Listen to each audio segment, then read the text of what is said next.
He posted my body, so I'll post his life. I didn't cry, didn't scream, didn't text him paragraphs of rage or beg for answers. Because pain is a sharp thing, and I don't do sharp anymore. He thought he took a piece of me, but I'm about to take everything from him. This isn't a story about heartbreak.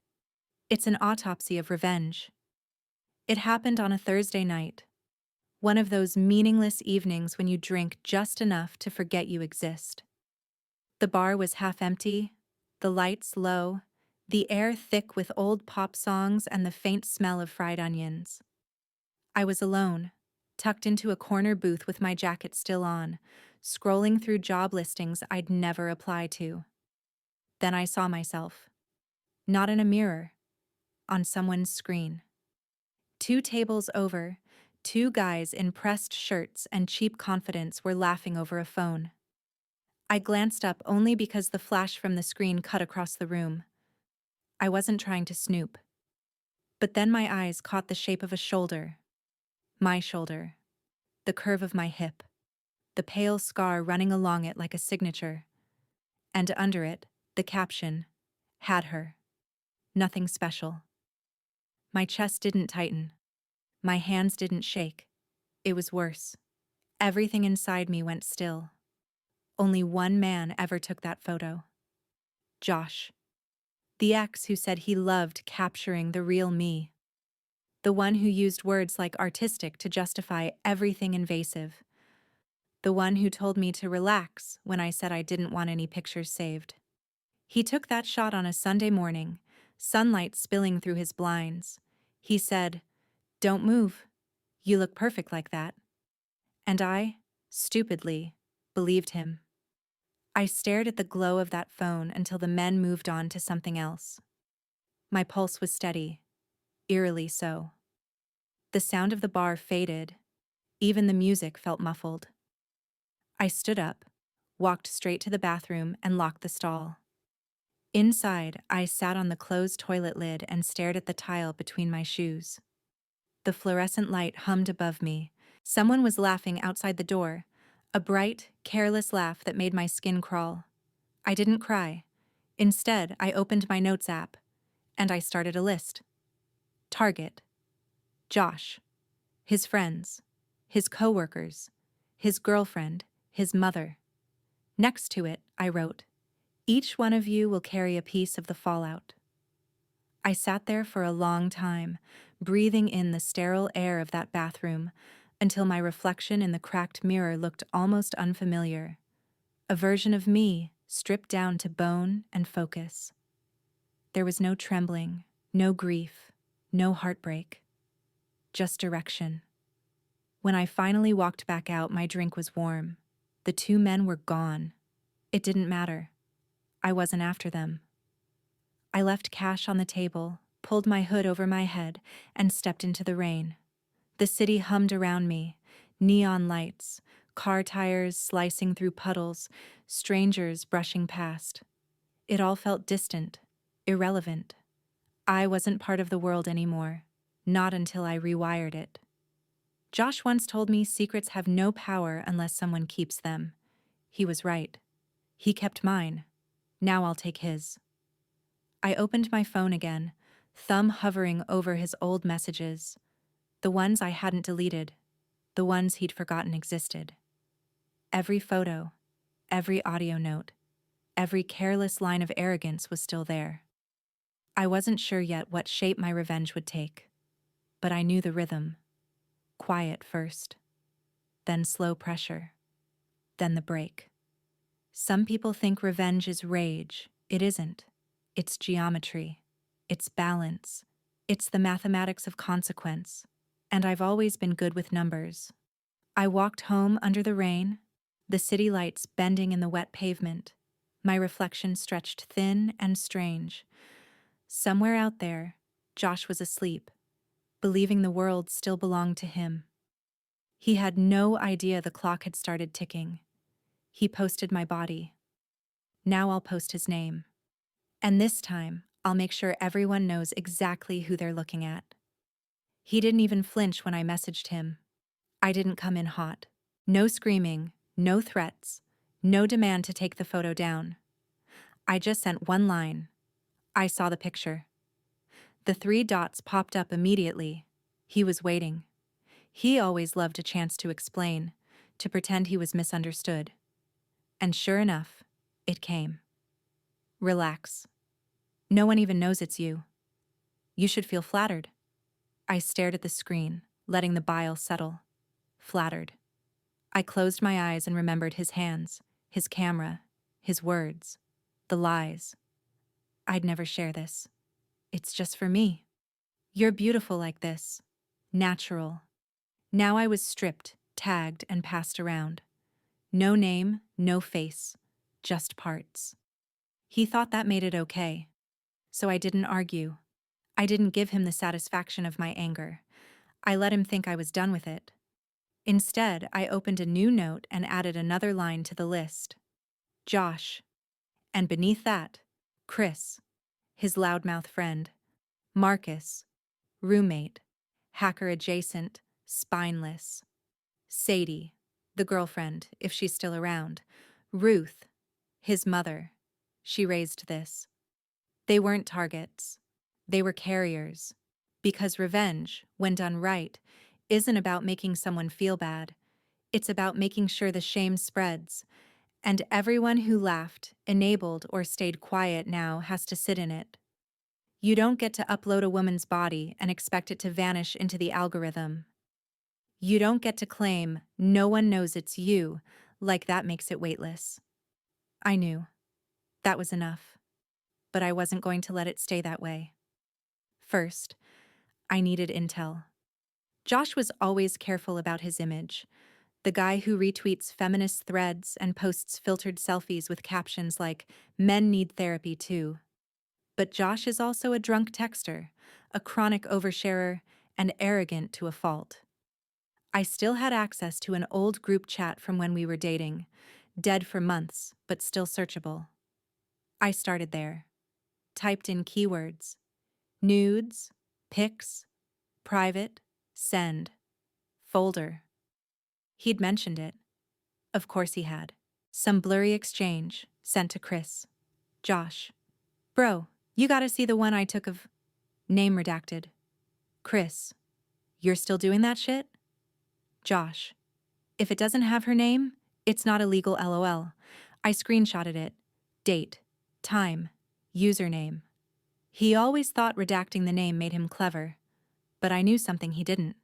I'm not a deleted file. I'm a system restore point. Next step. Quiet whispers. I created a burner account. Female name, soft profile pic, bio that read, "Just here to observe." And I messaged Sadie, his girlfriend. Or ex. I wasn't sure. Hey, sorry if this is weird, but I dated Josh a while back. I just want to warn you about something. He's been sharing photos of women he dated, private ones. Check his hidden folder. Just be careful. No reply for a few hours. Then, who is this? I waited. Then, what photo? I didn't answer. I didn't need to. Let the question rot. I wanted her to search, to find it, to live in that moment I had lived in. The moment where you see yourself and realize you were never safe. The message was the first thread pulled. What came next would unravel everything. Meanwhile, I got to work on phase 2. I knew Josh kept backups of everything. He had a desktop tower he never let anyone touch, but he also used Cloud Sync, and I still had access to a shared Google folder from when we were dating. He never removed my permissions. Idiot. The folder was renamed, but I found it, buried under bland names like Finances 2019 and Client Forms. He'd made no attempt to hide it well.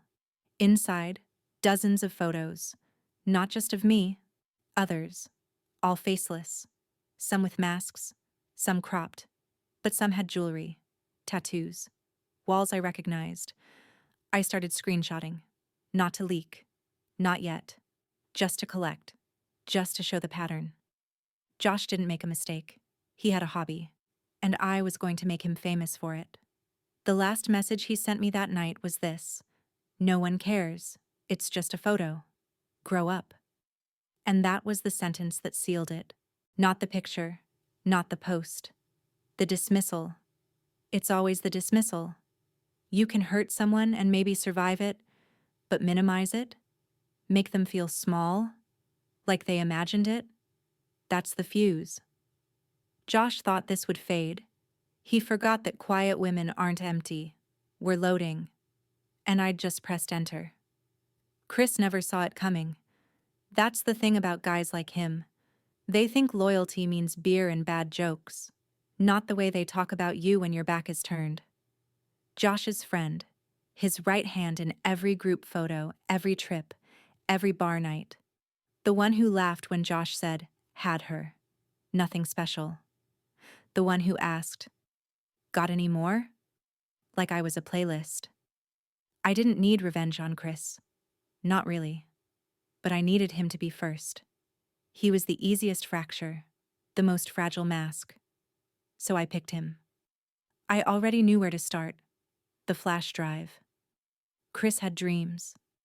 Startup dreams. Networking dreams. Tech jobs that sounded important but were just unpaid internships in glass buildings. Josh used to laugh behind his back. Chris is just tagging along until something sticks. He's the dead weight in every plan. I had that quote saved. From a voice memo Josh sent 2 years ago when they were arguing over a podcast idea. He never thought I listened that closely. But I did. And I knew exactly where to send it. The envelope was matte black. No return address. No message. Just a flash drive and a sticky note inside.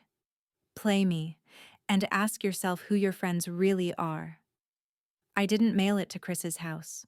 Too easy for it to get intercepted. I mailed it to his office, the startup where he interned 3 days a week doing UX mock-ups he didn't understand. Reception handed it to him at lunch. He opened it in the break room, plugged it into his laptop, and heard it. Josh's voice, lazy, arrogant, clear. "Chris, he's dead weight. Just a dumb tag-along loser who doesn't have a single original thought. I let him hang around because he makes me look smarter." The silence after that clip was longer than the clip itself. Then came the anger. Chris leaked it. First privately, to their group chat. Then in a forum they both posted in. And finally, in the dumbest, most poetic way possible, he uploaded it to his LinkedIn. The caption, "Choose your circle carefully." It took less than an hour for people to start guessing. Screenshots flew. Josh messaged him, furious. Chris ignored it, then blocked him. Josh lost a job referral 2 days later from a guy who saw the post and decided, quietly, not to attach his name to Josh anymore. Josh never found out how it happened. He never suspected me. Because to him, I was old news. Nothing special. That was the first crack. And cracks spread. The silence after Chris cut him off was louder than a breakup. Mutuals picked sides. Quietly, of course. No one wants to lose clout in public. But the group chats shifted. The tags dropped. The replies got sparse. You can survive one friend turning, but when silence follows, you start to wonder. That's what I wanted. Not a scream. A question. Josh could handle hate. He knew how to fight hate. Knew how to spin it, mock it, flip it into self-pity. But doubt? That's the slow rot. That's the fungus that grows in the walls while you're still throwing parties. A week later, he posted something cryptic on his story. Black screen. White text. Crazy how fast people turn. Good to know who was real. I smiled. Because that was his first real emotion.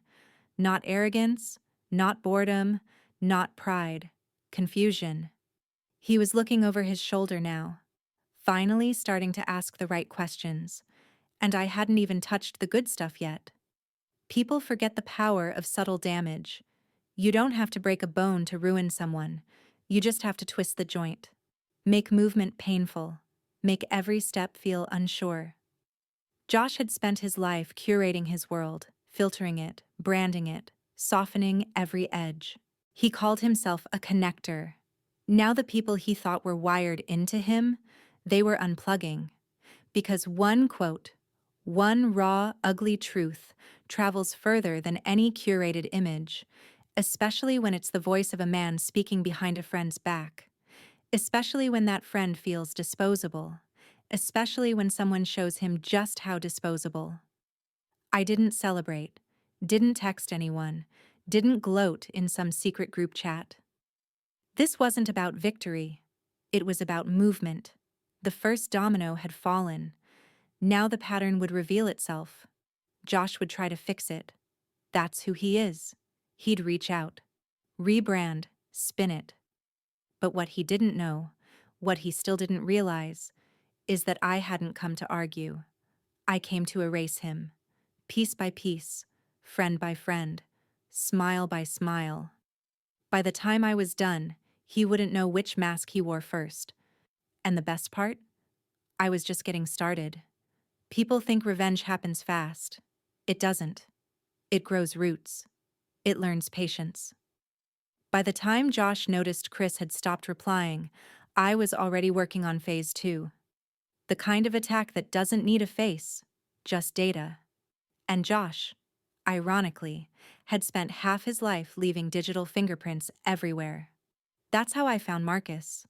Marcus was Josh's old roommate, the quiet one who lived on Red Bull and midnight Discord calls. Back when Josh and I were together, their apartment smelled like burnt pizza and electricity.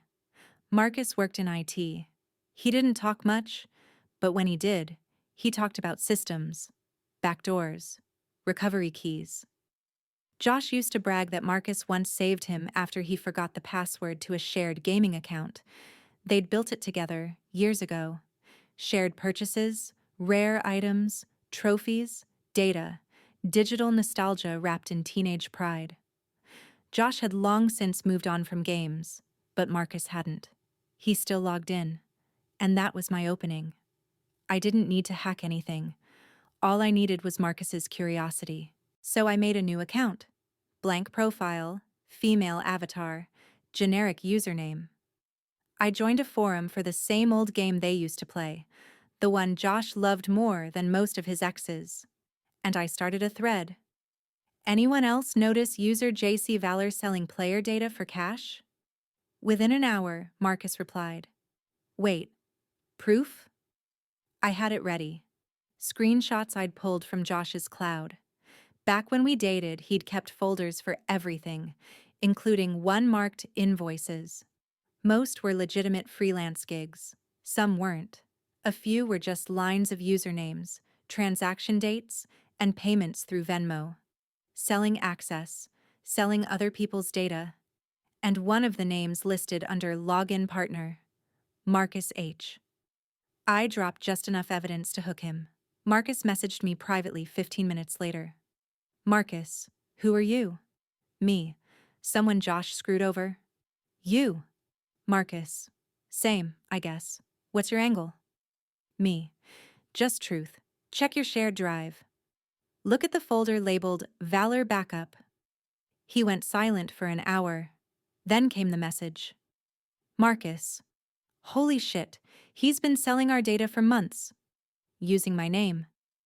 I didn't reply. I didn't have to. 3 days later, the gaming community's main subreddit exploded with a post from Marcus's account. Screenshots, receipts, transaction logs, a short paragraph. User JC Valor, real name Josh C., has been selling private player data for money. Attached are records of transactions under his handle, sharing to warn others. The post went nuclear. Within hours, moderators banned Josh's account. His handle, one he'd used for years, was blacklisted across the platform. Every forum, every server, every small corner of the internet he used to flex in turned against him. Gamers are loyal to the point of fanaticism. Betray them once, and they'll make you a ghost. He tried to fight it, of course. Posted long threads claiming it's fake, out of context, a setup. But no one believed him. The evidence was too clean. The timestamps, too precise. The next day, Marcus posted again. You sold our data, Josh. You lied to me, to everyone. Don't bother reaching out. We're done. Josh's reply came 2 minutes later, deleted 3 minutes after that. Then silence. I imagined his face when he realized what he'd lost. Not just a game account, but years of online history, reputation, connection. That world mattered more to him than most people ever understood. He'd built his ego there, pixel by pixel, pretending to be better, smarter, more skilled than he was in real life. Now it was gone. No leaderboard, no friends list, no audience, just absence. And the internet doesn't forgive. Once your name's tainted, it never quite washes clean. He'd try to make new accounts, of course, but someone always finds you. Same slang, same typing pattern, same arrogance. They'd spot him in days, ban him again. His handle became a warning. Don't be a Josh. That night, he posted something on his Instagram story. Just black text again. People are obsessed. Move on. But the comments told a different story. Aren't you that guy from Reddit? Selling data now? Yikes. Imagine being this desperate. He deleted the post in under an hour, then locked his account, then disappeared. The funny thing about the digital world is how quickly it can turn into a mirror. Josh used to say the internet never forgets. He meant it like a threat. To women, to exes, to anyone who challenged him. Now it was aimed back at him, and I wasn't done. Every step I took was small, clean, intentional. Each one chipped away a piece of his constructed self. He'd hurt me with exposure, my body, my privacy, my silence. So I'd make sure he felt exposure too. But not just the kind you see, the kind that leaves you raw in places no one can photograph. Chris was gone. Marcus had turned. The walls were thinning. And yet Josh still had no idea I existed in this story anymore. He still thought the world was just being cruel to him. He hadn't realized yet that I was the author now. The narrative belonged to me. He started with my body. I was rewriting his name. And soon I'd move beyond friends and games. I'd go for something deeper, something that would leave him questioning every route he had left. Next, his family. His mother's name is Ruth. She wears pearls to brunch and posts filtered Bible quotes over sunset photos. Her bio says, "Proud boy mom." Every photo she shares is of Josh smiling. Toddler Josh, graduate Josh, man of the house Josh. She never posts about his mistakes. She doesn't believe he makes them. I knew she'd be the hardest to touch, not because she was unreachable, but because she believed too much. She believed in his image. So I decided to show her his shadow. But I wasn't going to scream it at her. No screenshots, no drama, no DM leaks. That would let her look away, defend him, turn me into the hysterical ex. No. Ruth needed to hear it differently, from a voice that wasn't mine, from inside her own world. So I picked up a pen, and I wrote. The envelope was white, clean, no return address. Inside, one handwritten letter, black ink, no greeting, no signature, just one sentence. You raised a man who made women feel disposable. Now you know what it feels like to be ashamed of your own blood. That was it. No photos, no threats, no hashtags or URLs, just truth. Not loud, sharp, like a single nail driven deep. I mailed it from a post box 5 towns away. No cameras, gloves on, untraceable. And then I waited. It took 3 days. She didn't respond to me, but that was never the point. On the 3rd day, her Facebook changed. No new profile picture, no friend culling, just a status update. 1 line, 1 hour. I raised a boy. I should have raised a man. Then she deleted it, but not fast enough. 2 people screenshotted it, shared it. Someone else commented, "Is this about Josh?" Another reply, "Wait, what did he do?" Then silence. Ruth removed the post, removed the comments, blocked the questions, but the air had shifted. The woman who once celebrated her son's every breath had just lit a match, even if she tried to blow it out. I wasn't done. 3 days after that, she posted again. This time, a quote card. Soft pink. Cursive text. Sometimes we raise what we never meant to. Unknown people liked it. Dozens. Some didn't know what it meant. Some probably thought it was about her husband, or childhood, or God. But Josh saw it. I know he did. Because that same night, he posted on his story. Family turns fake too. Watch who you trust. He didn't name her, but everyone close to him knew.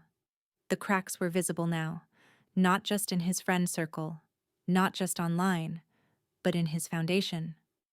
The place he thought was safe, his childhood home, his pedestal. It wasn't a collapse, not yet.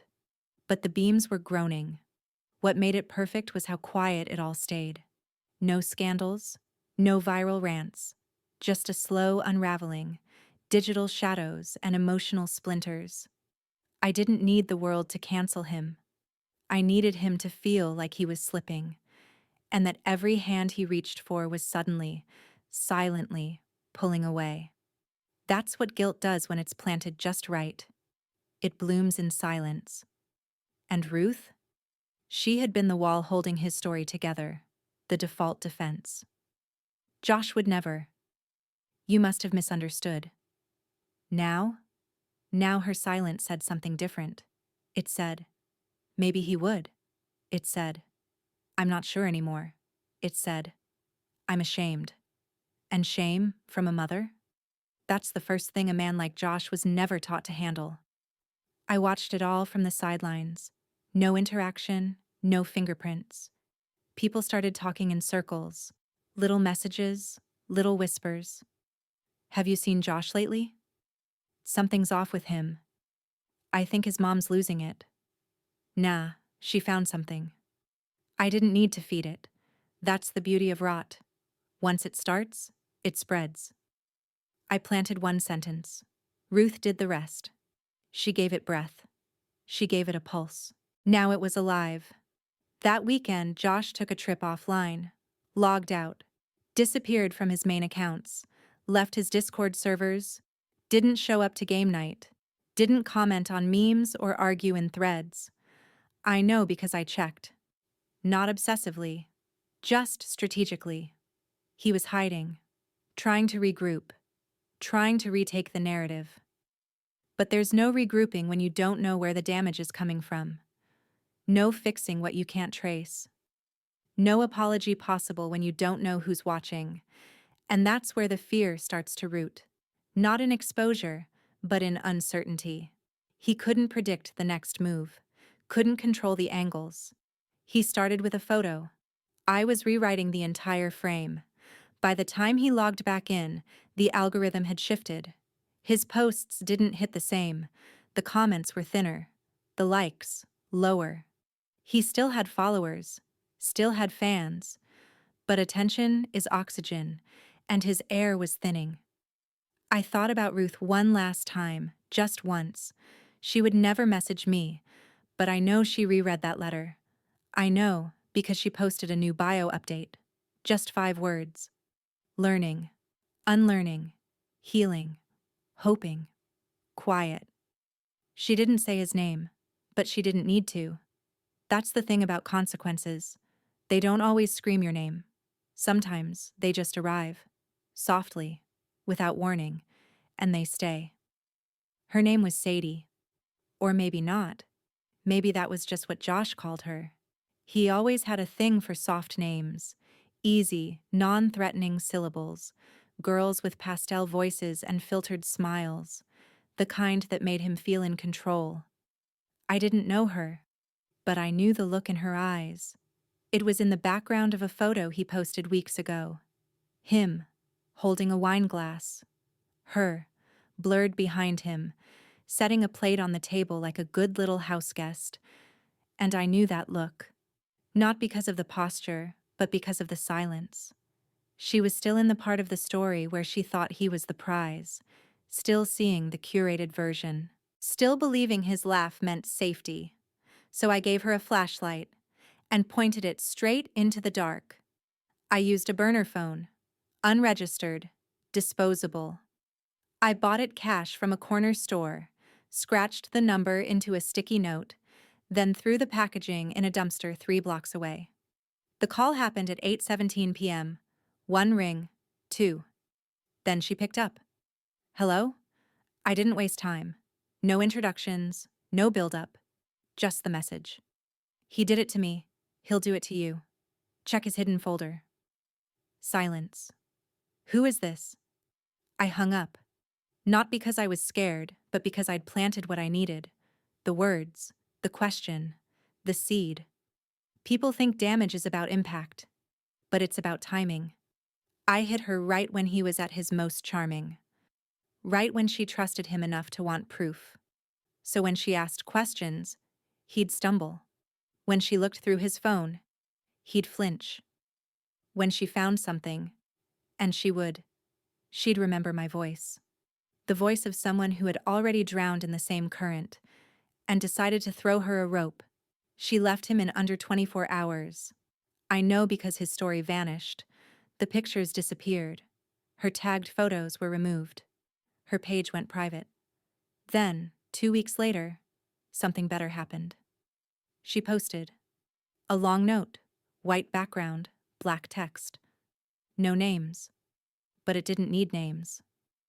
I believed him. I wanted to believe the version he showed me. Smart, funny, gentle. But when I looked closer, I realized that version didn't exist. I saw the photo, and it wasn't just mine. That line hit like a detonation. It wasn't just mine, not just her photo, not just my photo, not just one victim. Plural. The comments were limited, but a few still got through. I'm so sorry. You're brave. You're not alone. And she wasn't. Not anymore. Josh didn't respond publicly. He didn't dare. He tried the silent treatment first, pretending nothing had happened. Then came the sarcasm. Some people just love playing victim. Then came the pivot. Suddenly, he was the one being harassed, targeted, dragged for clout. But no one bought it. Not after Sadie's post.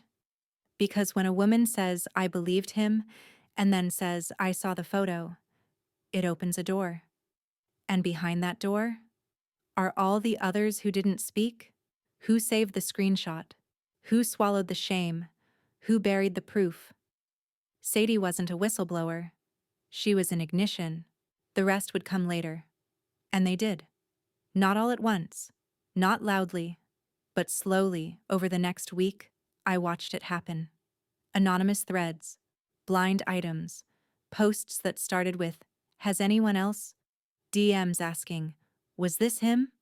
Private stories that vanished in 24 hours, but not before being saved. The network was forming. Not because I begged it to, but because that's what truth does when you let it breathe. It multiplies. What made it perfect was how small my role stayed. I didn't go public, didn't claim credit, didn't speak. I just moved the first domino. And every time one fell, it hit the next. Not with force, but with weight. Josh couldn't stop it because he didn't know where it started. To him, it was chaos. To me, it was choreography. The last thing Sadie ever posted, before she went quiet, was a quote. Simple, cold, devastating. When someone shows you who they are, believe them the first time. Josh never shared another photo after that. Not of her. Not of anyone. His feed went still. Not out of shame. He doesn't feel that. Out of fear. He didn't know how far I'd reach. Didn't know who else I'd warned. Didn't know if his new followers were watching or recording. He'd lost control of the narrative. And a man like Josh? He's nothing without his narrative. I thought about texting him. Just one line. You still think no one knows it's me? But I didn't. Because he knew. By now, he had to know. Not because he was smart, but because he was bleeding. And he couldn't find the knife. Sadie found it. The others would too. And me? I was just getting ready for the reveal. Because some people hide in the shadows, and some of us become them. I don't like spectacle. I like records. A post disappears. A story fades. The internet forgets the details we want it to remember and hoards the things we don't. So I made a place that remembers the right things. Not for the mob, not for clicks, but for a slow, private clarity that corrodes when people least expect it. I built a site because words on a screen are harmless until someone reads them in the right order. A page is just a container. Inside it, you can set a tone. You can turn gossip into evidence, rumor into a timeline. You can take a flippant caption and put it next to the man who typed it. Loud and undeniable. The photo that started it all had been anonymous on purpose. My goal was to make anonymity feel dishonest. I didn't publish a confession or a manifesto. I did not write explosive headlines or demand justice.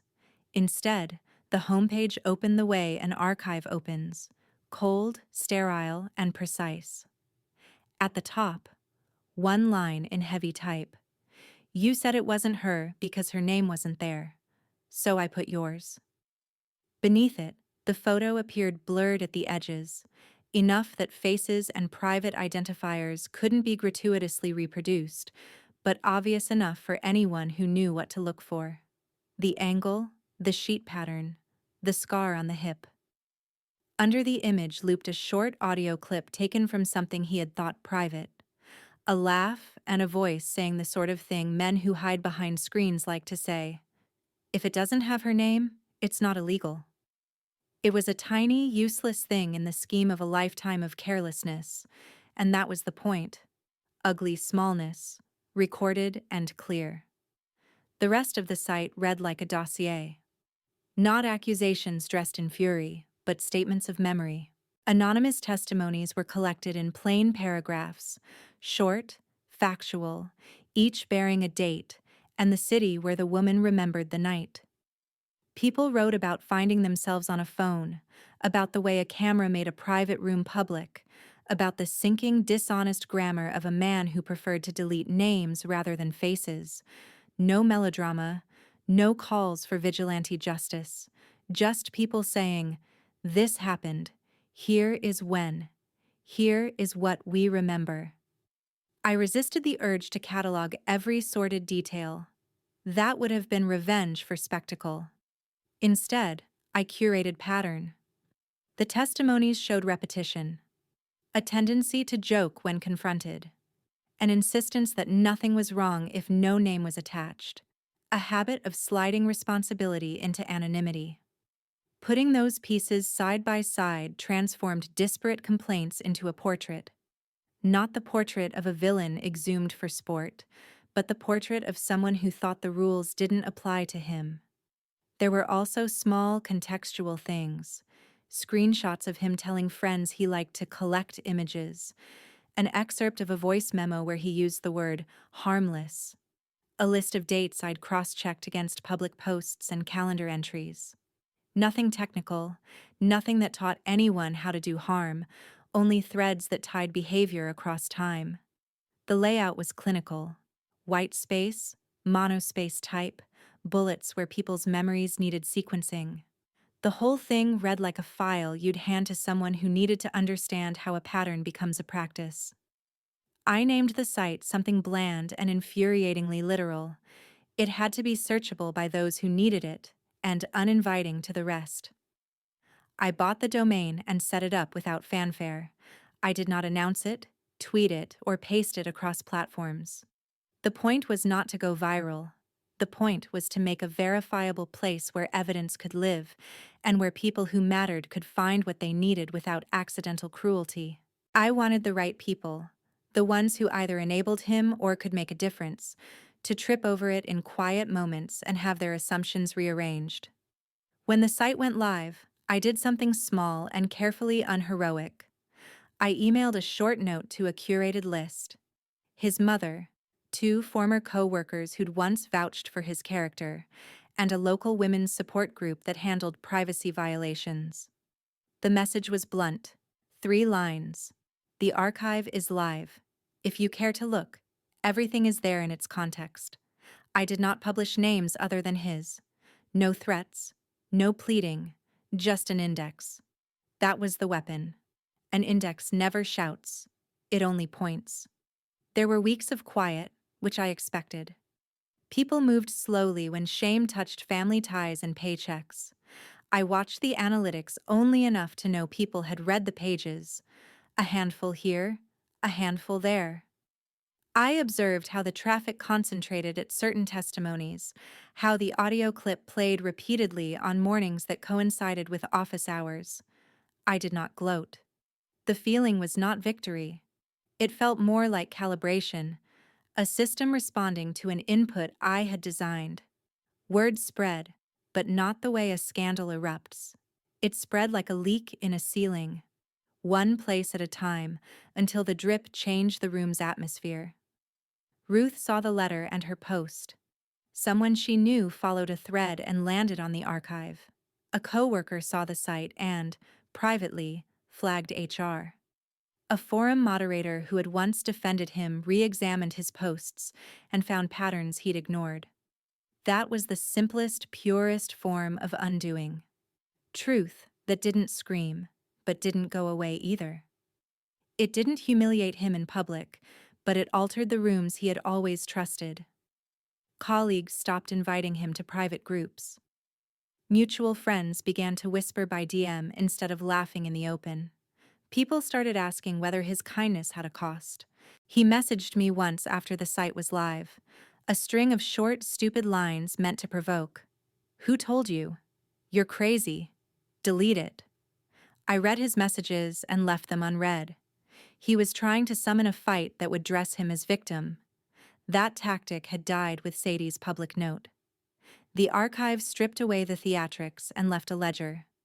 There's a particular quiet satisfaction in letting someone's curated identity erode not with fireworks, but with weather. Sandpaper and rain do what a hammer cannot.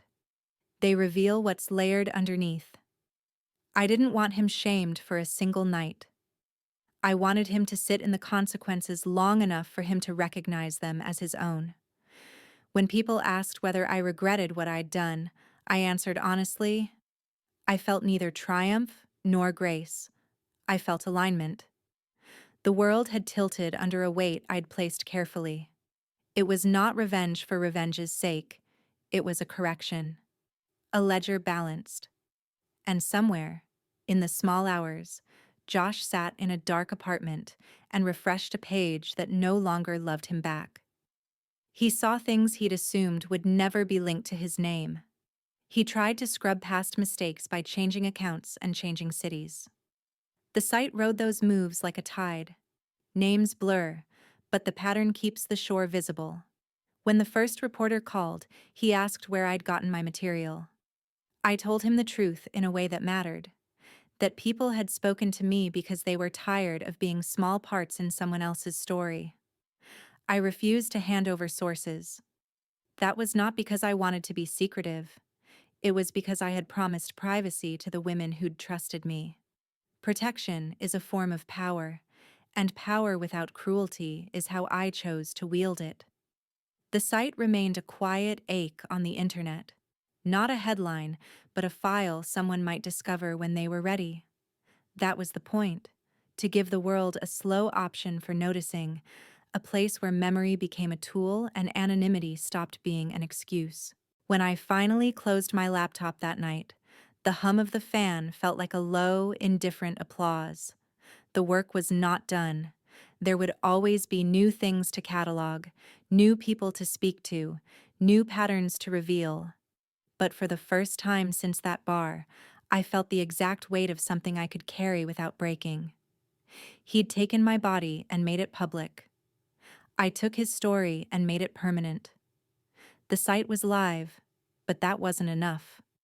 Exposure is only powerful if the right eyes see it. Quiet ruin doesn't count unless it's targeted. That's the part people forget when they talk about revenge. It's not just about truth, it's about placement. The right words in the wrong inbox are noise. The right words in the right inbox? That's combustion. So I made a list. Not just people who knew Josh, people who believed in him, people who co-signed his version of himself, people who enabled, excused, reposted, defended. I called it the distribution layer. At the top, Ruth, his mother, his current employer, his gym, his college alumni board, 3 group chats he still used regularly, 1 anonymous tip line at a local news affiliate. I sent the link to all of them. No commentary. Just the subject line. You should see this before he edits the narrative. The site spoke for itself. No manipulation, no exaggeration, just quiet documentation. Audio, screenshots, testimonies, pattern. I didn't want outrage, I wanted discomfort. I wanted people to sit back in their ergonomic chairs, scroll past Josh's name, and feel their stomachs twist. Not because it was scandalous, because it was familiar. Because they'd heard him say things like this. Because they'd seen the jokes, brushed them off, tagged him in memes, laughed when they shouldn't have. Shame doesn't need a megaphone. It needs a mirror. The first to react was his gym. Small, local. The kind of place that hangs up motivational quotes and sends birthday texts to members. Josh liked it because it made him feel like part of a community. He posted selfies from the locker room twice a week. I knew this because he geotagged them like a man with no survival instinct. I sent the site to their official email, subject line, content warning, member behavior. No response. But 4 days later, he posted a story that was different. Crazy how fast people fold under pressure. People don't even ask questions anymore, just accusations. No gym tag, no post from inside the weight room. His workout story came from his living room. Cheap weights, dim light. Something had shifted. Then came the alumni board. I knew where he went to college. Small private liberal arts place. Pretentious motto. Lots of professors who liked discourse more than boundaries. Josh loved telling people he still volunteered for their mentorship program. I sent the link to the mentorship email with one line. This is who you're letting speak to students. Again, no response. But the following week, their official page quietly removed his name from the volunteer list. No fanfare.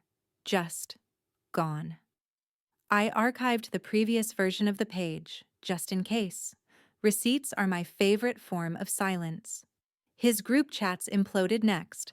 I'd mapped out which ones were active from the backgrounds and screenshots he posted. Drinks with the same crew, identical timestamps, cross-referenced with comments from the same 5 users. Pattern spotting wasn't hard. I made 3 different burner accounts. Sent the link to each chat's most active user. Waited. A friend group is a fragile ecosystem.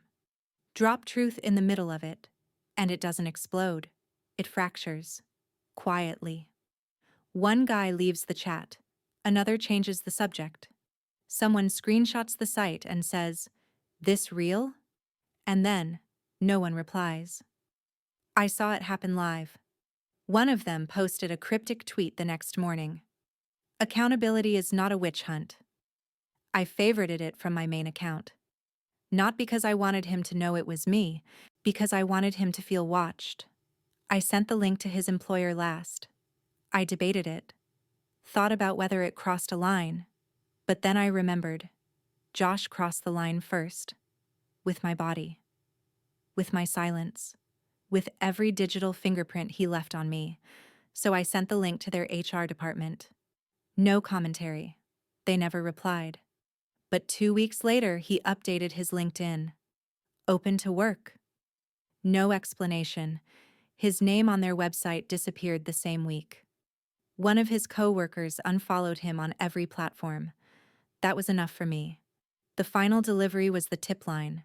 Not for attention. For record. If a reporter ever needed a trail, the archive would be waiting. I didn't want to be the story.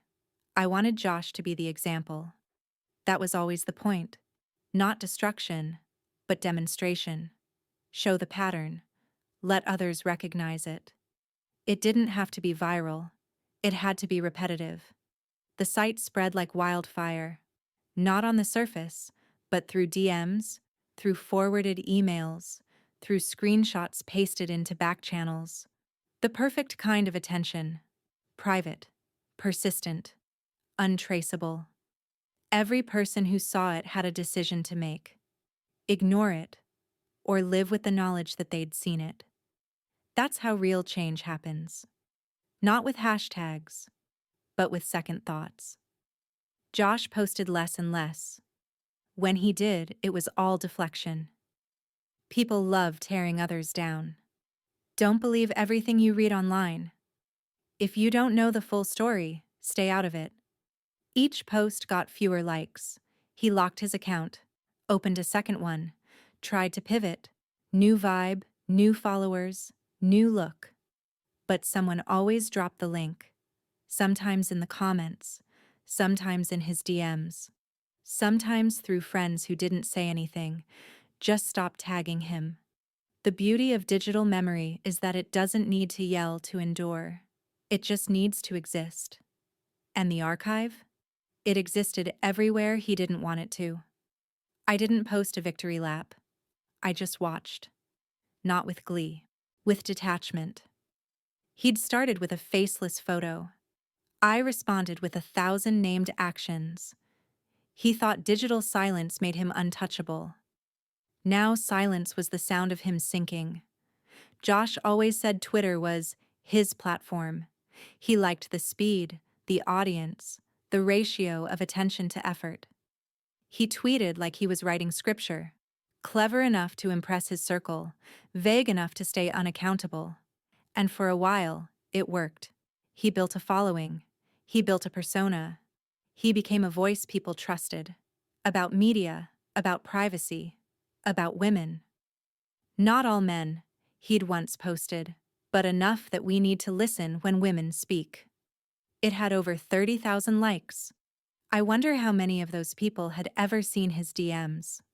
Josh hadn't posted in weeks, not since the website started making its rounds. His account was locked. His replies were off. But his old college handle, the one he used back when he was first building his digital self, was still live. Still verified. Still connected to his name. He'd abandoned it when he rebranded, but forgot to deactivate it. And because Josh had once, long ago, made the mistake of trusting me, because I'd helped him set it up, I still had access. Old password. Same recovery email. The second I logged in, I felt nothing. Not revenge, not adrenaline, just inevitability. The tweet was short. That was the point. Not dramatic, not desperate, just honest. I'm sorry for violating someone's privacy and leaking something that never belonged to me. I was wrong. I am not the victim here. I scheduled it for 8:01 a.m. Peak scroll time. It went viral in 6 hours. 3,000 retweets in the first 2. Verified accounts quote tweeting it with, "This is how accountability starts." Imagine if more men were this honest. Finally, someone taking responsibility. People assumed it was real. Because it was calm. Because it wasn't a Notes app apology. Because it didn't defend anything. It just owned it.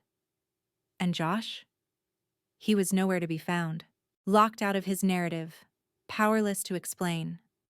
By the time he posted from his main account, "That tweet isn't mine. Someone hacked my old handle." It didn't matter. The internet had already made up its mind. Screenshots had been taken. The story was set. The tweet had become his name. He tried damage control. Posted a thread from his new account. "There's been a coordinated attempt to ruin my reputation. False accusations, impersonation, and digital sabotage. I'm pursuing legal action. I have nothing to hide." The replies were brutal. "Nothing to hide? Check the website." Imagine blaming a coordinated attempt when the receipts are your own voice. Your silence when the victim spoke was louder than this. Then came the think pieces. Why that viral apology matters. The weaponization of public accountability. How one tweet sparked a digital reckoning. No one cared who wrote it. They cared that it existed, that it sounded right, that it said what needed to be said. He deleted his apology thread. Then he deactivated his new account. Then, finally, he took down the old one. But it was too late. Screenshots don't die. They replicate. They embed. The tweet was archived in articles, quoted in presentations, cited in lectures on digital ethics. Josh had lost control not just of his story, but of his voice. I didn't need to say anything else. I'd made my point. And now the world was saying it for me. People messaged me, old mutuals, acquaintances, strangers. Was that really him? Did you see what he tweeted? Do you think he finally gets it? I didn't answer. Not because I was hiding, because I was done explaining. Let them believe what they needed. Some wanted redemption. Some wanted justice. Some just wanted to watch a man who had once laughed at our silence finally be trapped in his own. That night, he texted me. Just one line. "You're insane." I stared at it. Let it sit. Then typed back. "You started with my body. I finished with your name. Delivered. Read. No reply. And then, blocked. Not out of fear. Out of closure. He'd had the last word for years. Not anymore. The fallout was slow. He moved cities. Tried freelancing under a fake name. Tried dating apps with new bios. New hair. New posture. But every time, someone recognized him. A tattoo. A cadence. A story. And they dropped the link. Or worse, they dropped the tweet. By then, it was a meme. I am not the victim here. Josh, probably. It was printed on stickers, graffitied on a bathroom wall in his old college dorm. It became a punchline, a caution, a label. I didn't laugh. It wasn't funny. It was complete. He walked into the gym like nothing had changed. Same duffel bag, same headphones looped around his neck, same tight jaw, same deliberate strut like he was still the main character in a movie only he was watching. But something had changed. At the front desk, where the sign-in tablet used to sit, there was a sticker. White background. All caps. Thick font. Respect women. Or become Josh. Underneath, a black QR code. It scanned directly to the site. No one said a word. He stood there, holding his gym tag in midair, staring at it like it might blink first. His fingers froze above the tablet, then dropped. His mouth twitched. Not outrage, not denial. Just the beginning of something he didn't have a name for yet. Someone behind him coughed. He scanned in and walked past the desk like nothing happened. But everyone knew. You could feel it in the room. The way the air changed, the way shoulders tensed, the way 3 people glanced up from their workouts just long enough to say, "I know who you are now." Josh was no longer anonymous. He was labeled. The QR code was spreading. I hadn't placed it there. That was someone else. Someone who'd read the site, downloaded the PDF version, and printed stickers. People were passing it through bars, through campuses, through locker rooms and bathroom stalls and feminist zines and safety guides. I didn't encourage it. I didn't stop it. It had a life now. Not viral, but persistent. Like a symbol you see just enough to remember. A whisper stapled to the edge of spaces Josh once thought were his. I spotted it in a co-working space once, bottom corner of a corkboard. And again, 3 weeks later, tucked into a bulletin rack at his old college. The QR led to the site. The site led to his name. His name led to the photo. The photo led to everything. And now, everything led back to him. Not just the man who took the photo. The man who defined what the photo meant. Had her. Nothing special. Now his whole legacy boiled down to those 5 words. Not the degrees, the startups, the followers. Just that one line, stripped of context, left to rot in the light. He texted me again. You destroyed my life. Not a question. A statement. As if the aftermath was proof of the injustice. As if consequence was cruelty. As if exposure was worse than the act. I stared at the message for a while, then typed, You started with my body. I finished with your name. He didn't respond. He deleted his account 4 hours later. By the next morning, he was gone. Socials, wiped. Website, redirected to a 404 page. His new alias on freelance platforms, suspended. The email he'd once used to harass people with fake takedown requests? Dead. Inbox full. No more bounce backs. It was like watching someone sink through the cracks in real time, and I didn't feel powerful. I felt quiet, whole, still. I heard he moved. Someone told me he changed his name, got a remote job, lives 3 states away now. They said he doesn't talk about what happened, just calls it a misunderstanding if anyone brings it up. They said he uses a VPN now, won't download any apps unless he can verify the company's privacy policy. Doesn't go out, doesn't drink, barely speaks. Funny how privacy becomes precious once you've violated someone else's. No one knows him there.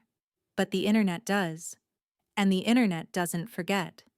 Sometimes I still visit the site, not to check stats, just to remind myself, it's real. It happened. He tried to erase me, and instead I archived him. Other women still send stories. Some don't want to be published. They just want to say it out loud.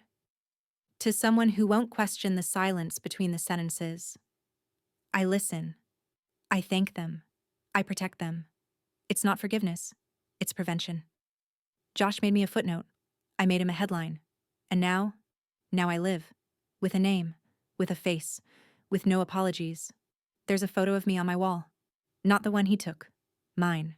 Professional. Intentional. Lit how I wanted. Posed how I chose. My hand curled slightly over my own hip. My eyes forward. No shame. A watermark in the corner. My initials. It's not for vanity. It's a reclamation. He tried to define me with a flash and a caption. Now every image of me is authored by me. Now every word associated with me is mine. And if he ever types my name into a search bar, he won't find a secret. He'll find a story. One I wrote. One I own.